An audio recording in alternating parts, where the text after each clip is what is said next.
Hey, it is Victoria. If you are new to my channel, welcome, and please go ahead and click on that subscribe button. In this video, I will be sharing with you all how I grew my hair, so stay tuned. It is coming up next.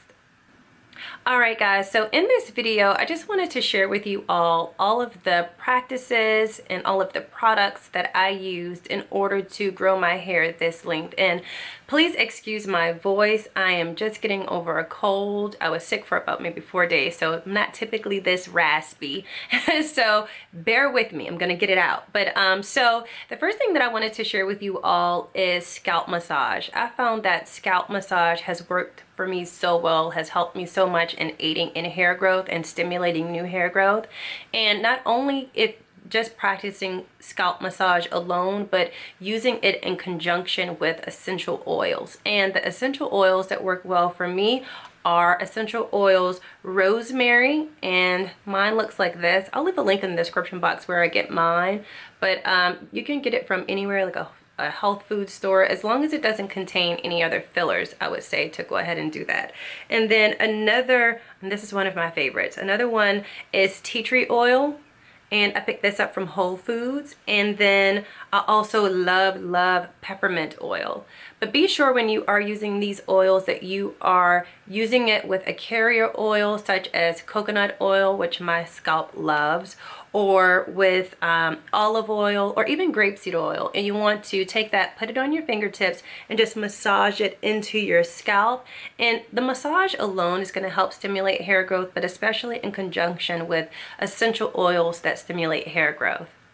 Another way that I like to massage my scalp is with a scalp massager. It looks like this. Mine is all messed up and bent up, but it looks like this. And but when you do use this, I do want to suggest that you stay away from your edges. But this is going to help stimulate new hair growth. And the reason I say stay away from your edges is because it actually pulled mine out. I didn't know where it was coming from, but I found out it was this. But this still works beautifully in massaging your scalp and stimulating that new hair growth. And basically what you do is you put it on top of your head and just kind of massage like this.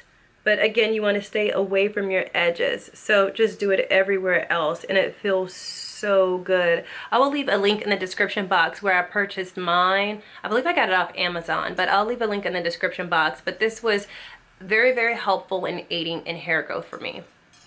Another thing that I want to suggest is limiting the use of heat in your hair. Like, my hair is straight right now, but I have not straightened my hair in about a year and a half. I stay away from heat as much as possible because my hair is naturally curly and I wear it curly. But even when I go to diffuse my hair, I make sure that I always use it on the cool setting because I know how damaging heat is to the hair. So even if you do wear your hair straight mostly, I would suggest wrapping your hair, like straightening it for the week and then wrapping your hair and keeping it wrapped at night, and then just combing it throughout the week and styling it that way.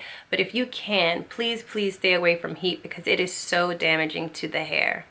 Alright guys, so another thing that I wanted to share with you all that really helped me with my hair growth is fermented rice water. And I have a video on it, and I will leave it in the description box below.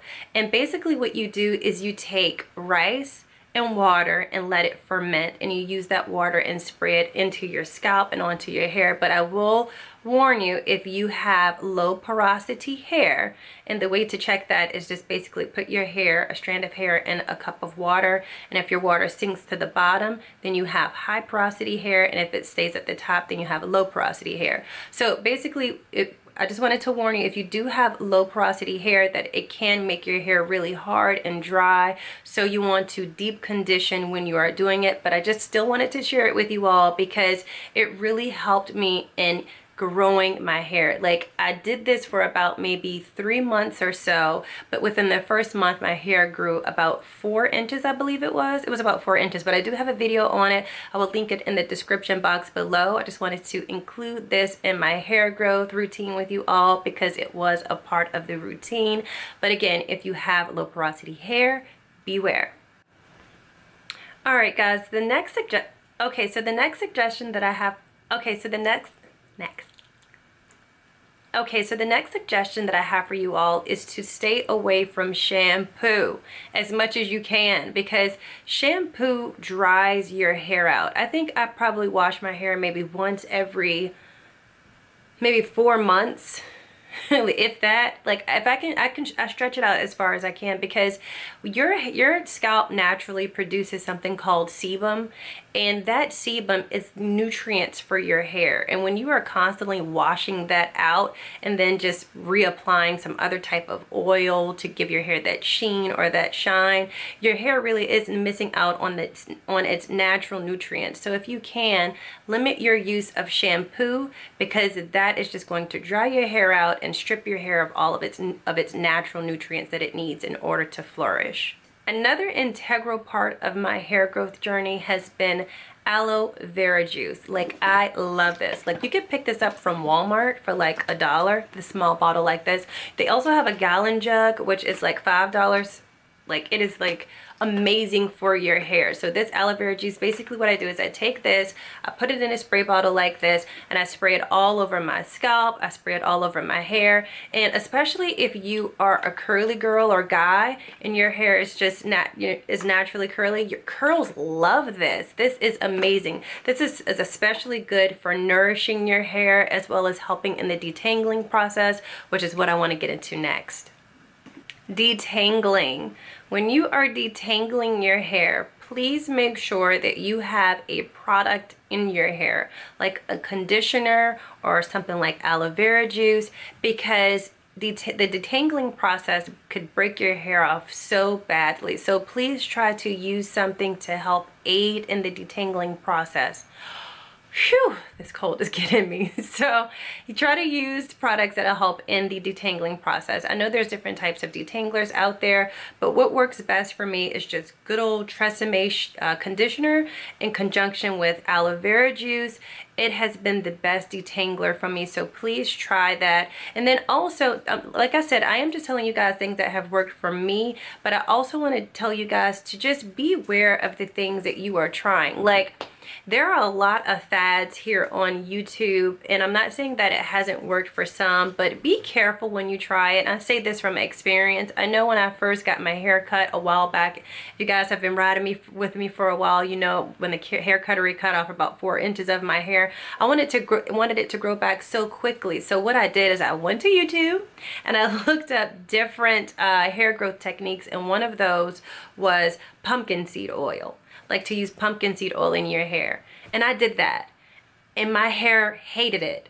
And it was so hard, and my hair was coming out, and not in chunks, but like the edges were brittle, and it was just that my hair texture completely changed. So it made it so that when I tried to comb it out or detangle it, it was much coarser, making it break off. So be careful with what you try in your hair. Just, if you can, just keep it simple. You're not going to hear anywhere else on YouTube. It's because it would just shut down the entire hair community on YouTube. But I am telling you from my experience, leave your hair alone. Like, that is the best thing that you can do for your hair. I remember when my son first got sick, I kept my hair in a bun. Like, I did nothing to it for about 3 months. It was so long when I took that bun out because I left my hair the heck alone. Find a routine that works for you, but then leave it alone. Your hair does not need all of this attention that we give it. Just leave it alone and let it do what it do. Now, I am not saying don't use products in your hair that nourish your hair. Your hair does need nourishment. Like, coconut oil is really great for your hair. Aloe vera juice, as we just discussed, is really good for your hair. Hot oil treatments, especially things like shea butter. I have a video on shea butter hot oil treatments. I will leave it in the description box below. But you do want to nourish your hair. All I'm saying is simply don't overdo it. The next thing that I wanted to suggest to you all is to make sure you are eating a diet that is high in the vitamins and the nutrients that the hair needs, such as vitamin C, selenium, and biotin. And you can find biotin in things like eggs, like the egg yolks, and you can find selenium in sunflower seeds. You can find vitamin C in oranges. Just Google it and make sure you have a diet that is high in these types of foods so your hair can really, really flourish. Another food that I would suggest ingesting, which you guys already know what I'm going to say, is probiotics, because probiotics is really good in aiding in hair growth and making sure that the body properly absorbs all of its nutrients. So you can find probiotic rich foods, or you can take a probiotic supplement, and I will leave in the description box the type of probiotic supplement that I use, or you can just eat foods rich in probiotics such as sauerkraut or yogurt. But if you are going to get yogurt from the store, make sure that you read the label, because if it doesn't say active cultures, then it doesn't have any probiotics in it. So make sure that it says active cultures. Or you can you can eat foods like kimchi or kombucha, or you can make your own sour cream, like what have you. Just make sure that you are taking or ingesting some form of probiotics. All right, guys, and last but not least is to be gentle with your hair. Treat your hair as if it was a delicate flower. Like, you want to make sure, like I said, when you're detangling your hair, that you're very, very gentle with the detangling process, because your hair is very, very delicate, and what you're trying to do is retain length. So try your best to be very gentle with your hair. When you go to sleep at night, make sure you are sleeping on a satin pillowcase if possible, or you throw it up in a high bun. If you throw your hair up in a high bun, the only thing that it's going to be exposed is going to be the nape of your neck and the edges of your hair, and you just wrap a satin scarf around that. Just be very gentle with your hair and treat your hair with lots of care. Also, before I go too, I want to tell you guys about the importance of deep conditioning. Make sure that you are always keeping your hair nourished. And I like to make my own deep conditioner, but there's different types of deep conditioners out there on the market. But what works for me is just using banana, avocado, honey, and some conditioner, which I use Tresemme Moisture Rich Conditioner when I do the deep conditioning, and I just leave that in my hair overnight, and just really, really pay attention to your hair and figure out what works for you. I will make sure I leave my deep conditioning routine in the description box below. I hope you all have enjoyed this video. Please like and subscribe, and also I have a vlog channel. Please follow me there. It is called Victoria's House, and I'll see you guys in the next video. Bye.